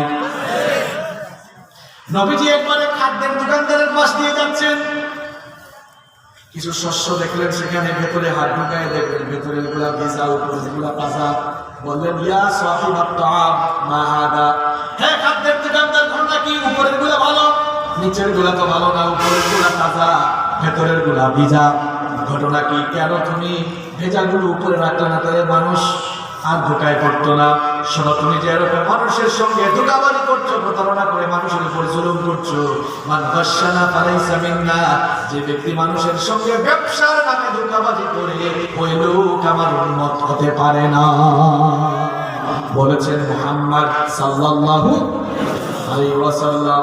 আবার অনেক লোক আছে যারা মিথ্যা সাক্ষ্য দেয়। অবশ্য আমাদের এলাকায় মিথ্যা সাক্ষ্য নাই, আছে মানে আমরা মিথ্যা সাক্ষ্য দিতে দিতে এত নিচে নেমে গিয়েছি, যুগের শ্রেষ্ঠ নারীদের বিরুদ্ধে মিথ্যা সাক্ষ্য দিয়ে আমরা তাদেরকে সবচাইতে মারাত্মক পর্যায়ের দুর্নাম রটিয়ে তাদেরকে আমরা জেলখানায় বন্দী করে রেখেছি। মানুষের উপরে জুলুম, এটা খুব মারাত্মক। বান্দার হক খুব মারাত্মক। আল্লাহর হক নষ্ট করেছেন, নিজের উপর জুলুম করেছেন, তওবা করলে আপনি হয়তো মাপ পেয়ে যেতে পারেন, কিন্তু মানুষের হক নষ্ট করেছেন আপনি। মানুষের হক নষ্ট করে আপনি হজের সময় হজে গিয়ে হজ করলেন, আমরাও করলেন, তারপরে কাবা শরীফের ইমামের হাতে হাত রেখে তওবা করলেন। মিয়া, আপনি মানুষের হক নষ্ট করে, মানুষের জায়গা জমি ঘর বাড়ি দখল করে, অন্যায় ভাবে মানুষের বিরুদ্ধে হামলা মামলা দিয়ে মানুষকে ঘর বাড়ি ছাড়া করে, এরপরে কাবা ঘরের ইমামের হাতে হাত রেখে গিয়ে তাওবা করলো। তাওবা কবুল হবে না যতক্ষণ না যার হক নষ্ট করেছেন তার হক তাকে ফিরিয়ে দিতে হবে, অথবা তার কাছ থেকে মাফ চাইবেন না যতক্ষণ, তাওবাও কবুল হবে না ততক্ষণ। এত সোজা মনে করছেন? আপনি অন্যায় ভাবে যে মানুষগুলোকে জেলখানায় ঢুকিয়ে রেখেছেন, সেটা স্ত্রীর সাথে নাই, পরিবারের সাথে নাই, এই যে আপনি তাকে পরিবার থেকে দূরে রাখলেন, কিয়ামতের দিন পই পই করে হিসাব আল্লাহর কাছে দেওয়া লাগবে। তারপরে আপনি জুলুম করেছেন। একটা হাদিস আমার মনে পড়ে গেল, খারাপ লাগতেছে আপনাদের? ভালো করে শুনেন, মুসলিম এবং তিরমিজি শরীফে হাদিসটি বর্ণিত হয়েছে। নবীজি একবার সাহাবীদেরকে প্রশ্ন করলেন, আতাদরুনা মাল মুফলিস? আমার সাহাবীরা বলো তো মুফলিস কে? মুফলিস আরবি শব্দ, এর অর্থ হলো অসহায়, নিঃস্ব। নবীজি সাহাবীদেরকে বললেন, বলো তো দেখি আমার উম্মতের মধ্যে সবচাইতে নিঃস্ব, সবচাইতে অসহায় কে? এবার সাহাবায়ে কেরাম বললেন আল মুফলিসু ফিনা মান লা দিরহাম লাহু ওয়ালা মাতা। ওগো আল্লাহর রাসূল, আমাদের মধ্যে সবচেয়ে অসহায়, সবচেয়ে নিঃস্ব ওই লোক যার কাছে টাকা পয়সা নাই, কোনো সম্পদ নাই। আপনারা হয়তো একই কথা বলবেন, যার কাছে টাকা পয়সা, দিরহাম নাই, সম্পদ নাই, সেই সবচেয়ে অসহায়। নবীজি বললেন, না, তোমাদের উত্তর ভুল। সবচাইতে অসহায় নিঃস্বকে ভালো করে শুনে নবীজি বললেন, ইন্নাল মুফলিসা মিন উম্মতি, আমার উম্মতের সবচেয়ে অসহায় লোক হলো ওই ব্যক্তি, ইয়াতি ইয়াউমাল কিয়ামাতি বিসালাতিন ওয়া সিয়ামিন ওয়া যাকাতিন। আমার উম্মতের সবচেয়ে অসহায় হলো ওই লোক, যেই লোক 5 ওয়াক্ত নামাজ পড়েছে, রমজান মাসে রোজা রেখেছে, যাকাতও দিয়েছে, ভালো ভালো নেক আমল করেছে। কিয়ামতের দিন তার আমলের খাতার মধ্যে অনেক নেক আমল থাকবে। আবার অন্যদিকে দেখা যাবে তার আমলের খাতার মধ্যে মিথ্যা বলা, গীবত করা, চুগলখড়ি করা, মানুষের হক নষ্ট করা, মানুষের উপরে জুলুম নিপীড়ন করা, মানুষের হক নষ্ট করার, মানুষের উপর জুলুম করার এই অপরাধগুলোও থাকবে। একদিকে তার ভালো ভালো আমলের পাহাড়, অন্যদিকে দেখা যাবে মানুষের উপর জুলুম করেছে। এই লোকটা কিয়ামতের দিন এত নেক আমল নিয়ে উঠবে, যেই মানুষদের উপর জুলুম করেছে আল্লাহ তাআলা ওই মজলুম লোকগুলোকে ডাকবেন, ডেকে বলবেন, এই জালেম তো তোমাদের উপর জুলুম করেছে, এবার তার কাছ থেকে হিসাব নাও। বলেন তো, কিয়ামতের দিন বিনিময় হিসাবে টাকা পয়সা, সোনা দানা কি চলবে নাকি? আল্লাহ মজলুম লোকদেরকে বলবেন, এই জালেমটা তোমাদের উপরে জুলুম করেছে, হিসাবটা বুঝে নাও। মজলুম লোকগুলো বলবে, আল্লাহ আজকে তো আমাদের আমলের দরকার নেই, কেমন এই লোকটা আমাদের উপর জুলুম করেছে, তার নেক আমল থেকে আমাদেরকে আমল দেওয়া শুরু করেন। এবার এই জালেম লোকটার আমলের খাতায় যে ভালো আমলগুলো আছে, মজলুমদেরকে আস্তে আস্তে সেগুলো দেওয়া হবে, দিতে দিতে তার আমলের খাতায় কিছু থাকবে না। নবীজি বলেছেন, এই হচ্ছে সবচেয়ে এই ব্যক্তিই হচ্ছে সবচেয়ে নিঃস্ব, সবচেয়ে অসহায়। এত আমল নিয়ে উঠবে কিন্তু আমলের খাতায় তার কোনো আমল তার কাছে লাগবে না। যার উপর জুলুম করছে সব তাদের কাছে ট্রান্সফার হয়ে যাবে। সুবহানাল্লাহ। সুতরাং দুনিয়ায় যারা মানুষের উপর জুলুম করছে ভালো করে শুনে, দুনিয়াও আপনার কাজে আসবে না, আখিরাতেও আপনি ব্যর্থ হয়ে যাবেন, ঠিক কি না? মানুষের উপরে মানুষ জুলুম করছে এইভাবে। দেখেন, মানুষের উপর জুলুম করে তওবা করলেও তওবা কবুল হবে না যদি না আপনি মানুষের হক ফিরিয়ে না দেন অথবা মাফ না চান। তওবা কবুল হওয়ার শর্ত হলো 5টা। কয়টা? তওবা কবুলের শর্ত 5টি। 1 নাম্বার, আপনি গুনাহগার এটা স্বীকার করা। 2 নাম্বার, গুনাহের জন্য, পাপের জন্য, ভুলের জন্য লজ্জিত হওয়া। 3 নাম্বার, এই গুনার জন্য আল্লাহর কাছে মাফ চাওয়া। 4 নাম্বার, এই পাপ আমি আর করবো না, কার সঙ্গে ওয়াদা করা। 5 নাম্বার, এটাই গুরুত্বপূর্ণ। জানো কেন তাকে দেশ ছাড়তে দেওয়া হলো? এই লোকটা দাঁড়ান, এই লোকটা এত বেশি ভারসাম্যহীন ছিল। মাঝখানে এসে বলতেছে আলেমুল আমাদের চুলদারি নাকি কামাই ফেলবে। আমি তখন বলেছিলাম এটা কোনো ব্যক্তিত্ববান মানুষের কথা হতে পারে না, বরং নাপিতের ঘরের নাপিত হইলে এই কথা বলতে পারে। সে নাপিতের বংশধর কিনা এটা খুঁজে দেখা দরকার, নইলে এমন কথা বললো কেন?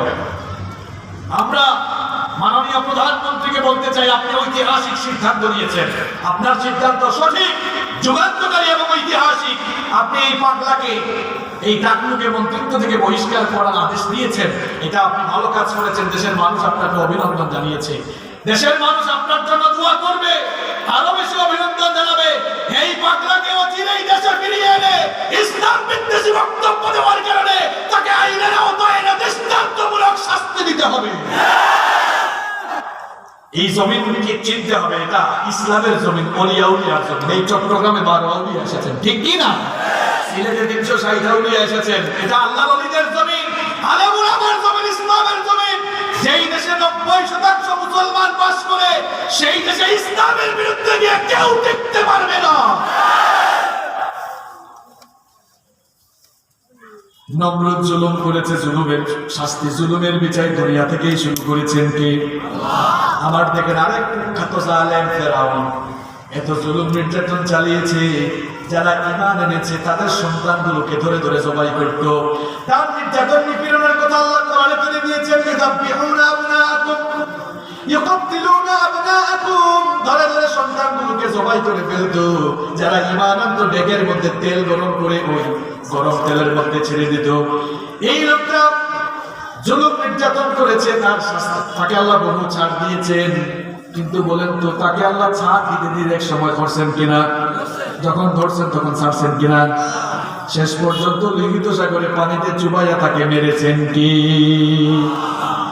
একেবারে পারলেন না। আল্লাহ বলেন ফালইয়াউমা নুনাজ্জিকা বিবাদানিকা লিতাকুনা লিমান খালফাকা আয়া। ফেরাউন তোকে একেবারে শেষ করবো না, তোর দেহটাকে আমি কিয়ামত পর্যন্ত বাঁচিয়ে রাখবো, সংরক্ষিত করে রাখবো। তার কারণ তোর উপরে দুনিয়াতে ফেরাউন নামের কেউ আর থাকবে না। কারণ ফেরাউন নাম রাখতেই মানুষের লজ্জা লাগবে, কিন্তু তোর চরিত্র ধারণ করবে এমন মানুষ দুনিয়াতে আসবে যারা ক্ষমতার জন্য, গদির জন্য তোর মতোই আদর্শ গ্রহণ করে মানুষের উপর জুলুম চালাবে। তোর আদর্শ গ্রহণ করে ক্ষমতার জন্য, গদির জন্য মানুষের উপরে জুলুম চালানোর শেষ পরিণাম কি, এটা যেন তারা জানতে পারে, এটা থেকে তারা যেন শিক্ষা দিতে পারে। এই জন্য তোর দেহকে আমি কেমন পর্যন্ত সংরক্ষণ করে রাখলাম।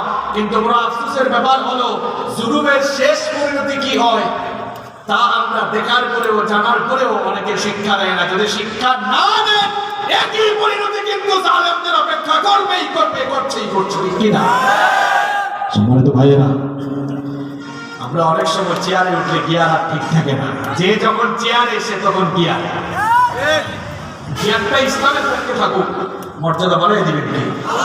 ইসলামের বিরুদ্ধে যাবেন, দুনিয়া থেকেই না কেন চুবানো আপনাকে যিনি খাওয়াবেন তিনি কে? শুধু মানুষের উপর জুলুম নয়, আল্লাহর কোন মাখলুকাতের উপরে জুলুম করা যাবে না। এটা বিড়ালের উপর জুলুম করতে পারবে না, এটা কুকুরের উপর জুলুম করতে পারবে না। 2টা ঘটনা মনে পড়ছে, বলবো। নবীজি বললেন উরিদাত আলাইয়ান নার, আমার সামনে জাহান্নাম পেশ করা হলো। ফারাইতু ফিহা ইমরাআতাম মিন বানি ইসরাঈল তুআদিবু ফি হিজরাতিল্লাহ, আমি দেখলাম জাহান্নামে বনি ইসরাঈলের এক মহিলাকে আযাব দেওয়া হচ্ছে। জিজ্ঞেস করলাম এই মহিলাকে জাহান্নামে আযাব দেওয়া হচ্ছে কেন? জবাব দেওয়া হলো, এই মহিলার ঘরে একটি বিড়াল ছিল, ওই বিড়ালকে সে খাবার দিত না, আবার বিড়ালটাকে বাইন্ধা রাখতো, বেঁধে রাখতো, যেন বাইরের কোনো পোকামাকড় না খেতে পারে, যেন বাইরে বের হয়ে এসে খেতে না পারে। এইরকম ক্ষুধার কারণে বিড়ালটা মারা গেল। বিড়ালের প্রতি এই জুলুম করার কারণে এই মহিলাটিকে জাহান্নামী বানিয়ে দিয়েছেন কি? দেখছেন, খালি মানুষের উপর জুলুম, আপনি কোনো প্রাণীর উপরেও জুলুম করতে পারবেন না। এই যে বনি ইসরাইলের মহিলার ঘটনা শোনালাম, এই মহিলা তার ঘরের বিড়ালকে খাবার দিত না, এই বিড়াল যেন ঘরের বাইরে গিয়ে অন্য কোথাও থেকে খাবার সংগ্রহ না করে বিড়ালটিকে বেঁধে রাখতো। এরকম অবিচার করার কারণে, জুলুম করার কারণে বিড়ালটি মরে গেল। ওই মহিলাটিকে জাহান্নামী বানালেন কে? আরো জুড়ে বলেন কে? আবার বুখারী আর মুসলিম শরীফে এসেছে, আবু হুরায়রা রাদিয়াল্লাহু আনহু হাদিস বর্ণনা করেছেন, নবীজি বলেছেন, একজন পাপিষ্ঠা নারী একদিনে পুকুরের পাশ দিয়ে যাচ্ছিল। পুকুর বুঝেন তো আপনারা? ঘটনাটা মনোযোগ দিয়ে শুনেন। একজন পাপিষ্ঠা নারী একবারে পুকুরের পাশ দিয়ে যাচ্ছিল। ওই কুকুরটি পিপাসার যন্ত্রণায় কাতর হয়ে কুয়ার পাশে জিহবা বের করে হাঁপাচ্ছিল। এই অবস্থা দেখে মহিলার মনে বড় দয়া হলো, করুণা জাগলো। এরপরে মহিলা তার পায়ের মোজা খুললো, পায়ের মোজা খুলে ওর সাথে মোজা বেঁধে এবার কুয়ার মধ্যে তা ফেলে পানি সংগ্রহ করে ওই পিপাসার্থ কুকুরটিকে খাওয়ানো। এই কুকুরের উপরে দয়া করার কারণে, তার প্রতি দয়া দেখানোর কারণে ওই পাপিষ্ঠা মহিলাকে আল্লাহ তাআলা মাফ করে দিলেন। দুইটা ঘটনা অনেক শিক্ষণীয়। এক নম্বর বলছে, একটা বিড়ালের উপর বিচার করে নারী জাহান্নামী, আর এক পাপিষ্ঠা মহিলা, পাপী নারী, এটা কুকুর পিপাসার্থ পেয়েছে, দয়া জেগেছে, এর উপরে একটু দয়া দেখিয়েছে, মাফ করে দিয়েছেন কে? কুকুর বিড়াল বাদ দেন, এই যে গাছ আছে, গাছের পাতার উপরও আপনি জুলুম করতে পারবেন না। বিনা প্রয়োজনে গাছের পাতা ছিঁড়বেন না, এটাও জুলুম। আপনার প্রয়োজন লাগলে আপনি গাছ কেটে লাকড়ি বানাতে পারেন, কাঠ সংগ্রহ করেন, কোনো অসুবিধা নাই, কিন্তু প্রয়োজন ছাড়া গাছের পাতাও ছিঁড়তে পারবেন না, কারণ ওই গাছের পাতা প্রত্যেকটি মুহূর্তে জিকির করে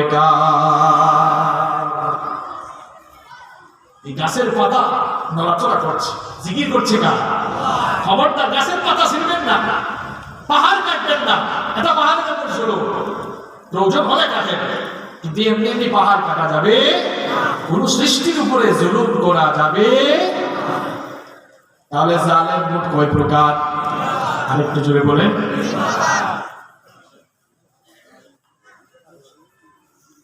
তাহলে জালেম মোট কয় প্রকার? সবাই জোরে বলেন। দেখেন তো, সব কায়দার জালেম এখানে ঢুকছে কি? আশেপাশে যত জালেমই থাকুক, সব জালেম এই তিন শ্রেণীর ভিতরে আছে কিনা? এক নাম্বার জালেম বলেছিলাম আল্লাহর উপরে জুলুমকারী জালেম, দুই নাম্বার জালেম বলেছিলাম নিজের উপরে জুলুমকারী জালেম, তিন নাম্বার জালেম বলেছিলাম আল্লাহর সৃষ্টি এবং মানুষের উপর জুলুমকারী জালেম। এবার এই জুলুমের পরিণাম কত ভয়াবহ দেখেন। হাদিসে কুদসির মধ্যে আল্লাহ তাআলা বলেছেন, ইয়া ইবাদি, হে আমার বান্দারা, ইন্নী হারামতু যুলমা আলা নাফসি, আমি আমার নিজের উপরে জুলুম করাকে হারাম করে নিয়েছি। জুলুম করা এটা আল্লাহর খাসলত নয়, আল্লাহর স্বভাব নয়। আল্লাহ বলছেন আমি কারোর উপরে জুলুম করি না। এই জন্য ওয়াজআলতুহু বাইনাকুম মুহাররামা, আমি তোমাদেরকে বানিয়েছি, সৃষ্টি করেছি, জুলুম করা তোমাদের জন্য আমি হারাম করে দিয়েছি। ফালা তাযালামু, সুতরাং কারো উপরে জুলুম করো না। যারা জুলুম করছে, নবীজি বলেছেন ইত্তাকুজ জুলম, জুলম থেকে বেঁচে থাকো। ফাইন্না যুলমা যুলুমাতুন ইয়াওমাল কিয়ামা, মুসলিম শরীফের হাদিসে নবীজি বললেন, যারা জুলুম করছে কিয়ামতের দিন জুলুমের পরিণাম হবে বড় ভয়াবহ অন্ধকার। জুলুমের পরিণাম খুব কঠিন, আর বিশেষ করে মানুষের উপর তারা জুলুম করছে, আখিরাতে তো শাস্তি পাবেই পাবে। মনে রাখবেন, এই পয়েন্টটি মনে রাখবেন, মানুষের উপর যারা জুলুম করে, নবীজির হাদিস আমার আপনার কথা মিথ্যা হতে পারে, কিন্তু নবীজির একটা কালাম মিথ্যা হতে পারে। নবীজি বলেছেন, মানুষের হক যারা নষ্ট করবে, মানুষের উপর যারা জুলুম করবে, আখিরাতে শাস্তি শুরু হওয়ার আগেই দুনিয়াতে তাকে বেইজ্জত করে ছাড়বেন কে? কথা বলেন, বেইজ্জত করে ছাড়বেন কে? দেখেন, যারা ইসলামের বিরুদ্ধে অবস্থান নিয়েছে, পৃথিবীর ইতিহাস আপনি ঘাটাঘাটি করে দেখেন, পড়াশোনা করে দেখেন, গবেষণা করে দেখেন, যারাই ইসলামের বিরুদ্ধে, আল্লাহর দ্বীনের বিরুদ্ধে গিয়েছে, আল্লাহর জমিনে আল্লাহর দ্বীন টিকে আছে, কিন্তু ওই দ্বীন বিরোধীরা, ইসলাম বিরোধীরা টিকতে পারে। কিয়ামত পর্যন্ত যারাই আল্লাহর দ্বীনের বিরুদ্ধে, ইসলামের বিরুদ্ধে দাঁড়াবে, কেউ টিকে থাকতে পারবে না, ধ্বংসের আস্থা করে নিক্ষিপ্ত হয়ে যাবে। আল্লাহর জমিনে আল্লাহর দ্বীন ইসলাম ছিল, আছে, থাকবে। আমি আপনি থাকবো। সম্মানিত ভাই, নবীজি বলেছেন ইত্তাকু দাওয়াতাল মাজলুম, মাজলুমের বদদুয়া থেকে সাবধান হও। খুব গুরুত্বপূর্ণ হাদিস। নবীজি বলছেন ইত্তাকু দাওয়াতাল মাজলুম, মাজলুমের বদদুয়া থেকে তোমরা সবাই সাবধান হও।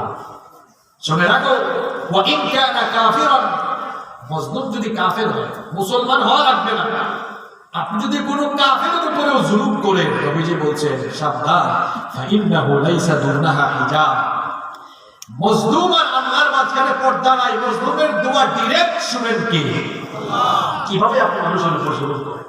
নবীজি বলছেন মুসলমানের উপর জুলুম করা লাগবে না, একটা কাফের যদি হয়, মুশরিক যদি হয়, খবরদার তুমি তার উপরে জুলুম করো না। কারণ জুলুম যার উপরে করা হয়, মজলুম আর আল্লাহর মাঝখানে কোনো পর্দা থাকে। একজন জালেমের সবচেয়ে বড় ভয়াবহ পরিণতি হলো কিয়ামতের দিন তার জন্য কোনো সুপারিশকারী, সাফায়াতকারী থাকবে। এই জন্য আল্লাহ তাআলা বলেছেন মালিজ যালিমিনা মিন হামিমিন ওয়ালা শাফিঈন ইউতা। আল্লাহ তাআলা বলেছেন জালেমদের জন্য কিয়ামতের দিন কোনো সাহায্যকারী থাকবে না, তাদেরকে সহযোগিতা করার মতো কেউ থাকবে। জন্য আমাদের সবাইকে আজকে জুলমের আলোচনা কেন করবো বলেন তো? আজকের আলোচনা যারা মনোযোগ দিয়ে শুনছেন, কেউ কি জালেমের ভেতরের বাইরে আমরা আছি? ইচ্ছায় অনিচ্ছায় আমরা কিন্তু জুলম করবো। জুলম এটা খুব ভয়াবহ, মারাত্মক পর্যায়ে, তাই না? এই জন্য আমার বাবার, আমার ভাইয়েরা, এই বিষয়টি নিয়ে আলোচনা এই জন্য করেছি, আমরা যেন আর জুলুম করে নিজেরা জালেম না হয়। আজকে কি আমরা একটু তওবা করে এই জুলুম থেকে বের হওয়ার সিদ্ধান্ত নিতে পারি? আজকে থেকে আর আমরা এই তিন প্রকার জুলুমের, পুরো প্রকার জুলুমে থাকবো না। আল্লাহর উপর জুলুম করবো না, 2 নম্বর নিজের উপরেও জুলুম করবো না, 3 নম্বর আল্লাহর সৃষ্টি বা মানুষের উপরে জুলুম করবো না। এইরকম ওয়াদাবদ্ধ কি আমরা হতে পারি? হতে পারি। কারা কারা আর জুলুমের সঙ্গে, আর আমরা জুলুমের সঙ্গে সম্পর্ক রাখবো না? 2 হাত উঁচু করে একটু আল্লাহকে দেখেন। মাশাআল্লাহ, আল্লাহু আকবার, আল্লাহু আকবার।